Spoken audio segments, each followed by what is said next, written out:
Hi, everybody. It's April Demito again, your professor for women's health.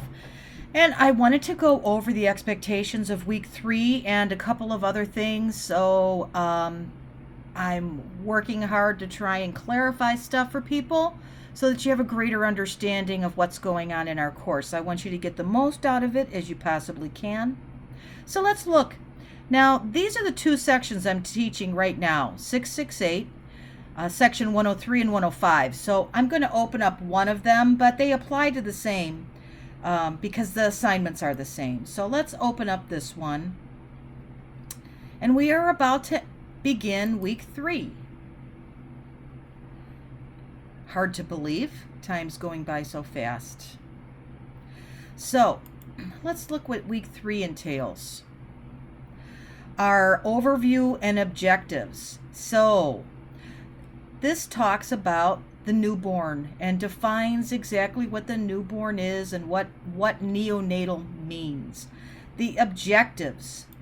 And this doesn't mean that this is what your note or care not your care plan. I'm sorry, I just finished with my undergrads. Your SOAP note. This talks about what the learning experience for week 3 is going to encompass. So we have our devotion for the week. You can click on this website for your devotion. And let's look at our content. Here's chapter 9. And you may notice that yesterday I posted a whole bunch of PowerPoint presentations. And I think you're really going to like those. Because those PowerPoint presentations have audio on them. I've gone through each PowerPoint presentation and done some audio so that I think you'll find it very helpful when studying for the exams. I've also posted the PowerPoint for your midterm exam. And what I want you to do is take the concepts that are in that PowerPoint. There is no audio. And that's where I want you to focus your studies. So we've got some power. I'm not going to open that up. Let's go to the next one. And this is what you need to read and study. And remember, if you click on these things, you can get some really great information. Let's look at this. AAP. The AAP guidelines, levels of neonatal care, and this gives you some great information. Now, I strongly encourage you whenever you're looking at something and you're not sure how to what practice to do, always look at the societies of professional organizations, whether it be the Academy of Pediatrics or American College of OB-GYNs, or I really, for nurse practitioners, love the American Association of Nurse Practitioners. Also, there is a family practice organization that's wonderful too. So always go by the standards of the professional organization. Now here's our case study. The case study is going to be a case in Quinn that is specific to dysmenorrhea, painful periods. And remember, I have you guys in groups, but what I want you to do is each individual member of the group has to answer these 6 questions. And then after you can see here somebody already has. After that, then you begin to interact and exchange information with each other. Remember, you need to reply or you need to respond to at least one peer's post. I don't care who it is. It doesn't have to be in your group. If you can see outside the group, it could be anybody. I'll be able to go back and look when I look at your individual section as to how many posts you actually made. Then you also have to respond to someone who has commented on your post. Now remember, that's the minimum. To get full points, you need to exceed the minimum.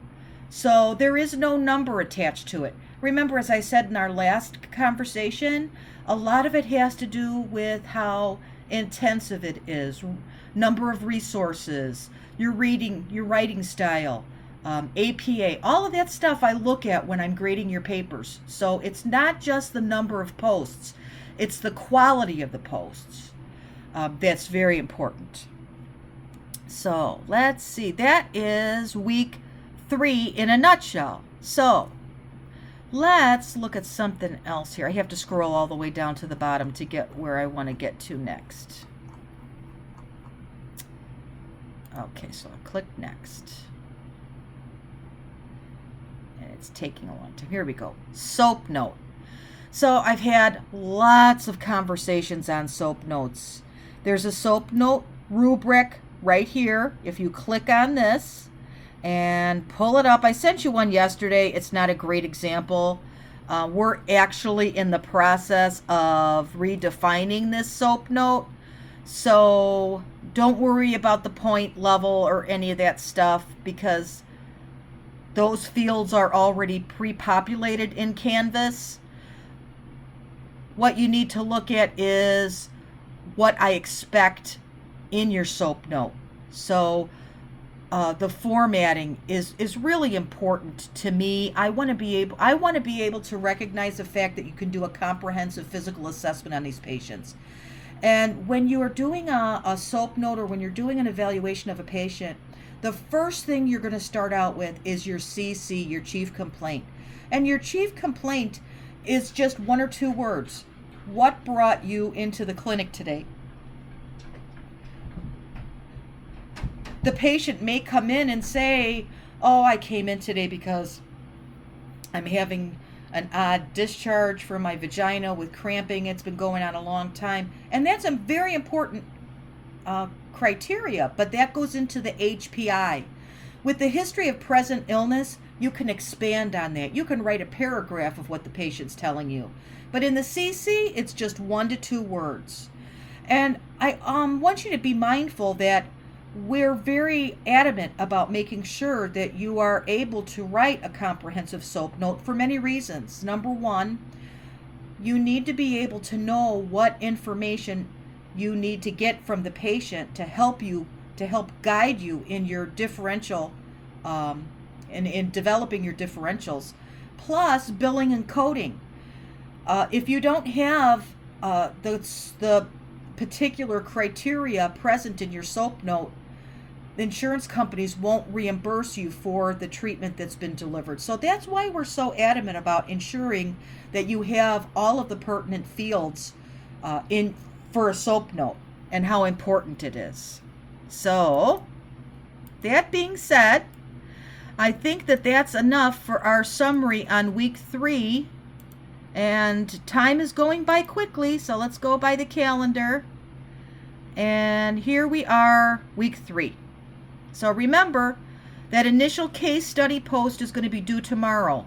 Your SOAP note on Friday, and then the responses to those SOAP notes due on Sunday. So typically what I do on Sunday, if I'm in the clinic, when I come home from the clinic, or if I've had that day off, I start going over your notes, and that's when I'm doing that, and I'm inputting the grades. So that's typically when I'm doing all of that stuff. Again, please don't hesitate to ask me questions if you have them, but I do respect that you have exhausted other measures to try to find out your answer before you contact me. So, I want to be open, but I also don't want to be asked, when is the case study due? Because it's right there. And I hope that you guys have a blessed week. I'm very excited about moving forward. I'm super excited that I just purchased this new program to aid with communication with students. And I need some feedback. I need you to tell me if this is enhancing your experience. I'm also going to offer throughout this term some face-to-face. We'll do Skype meetings. I'm going to have office hours posted. So these are all things that I'm doing to try and reinvent stuff to increase communication and to enhance your experience, because online classes are tough. You do the best you can. You look at what you have, and you're trying to make assumptions, and believe me, I know. As you all know, I am in an online doctoral program right now, so I struggle too. So anything that I can do to enhance the experience, I want to do that. So until next week, have a great week. Whoops.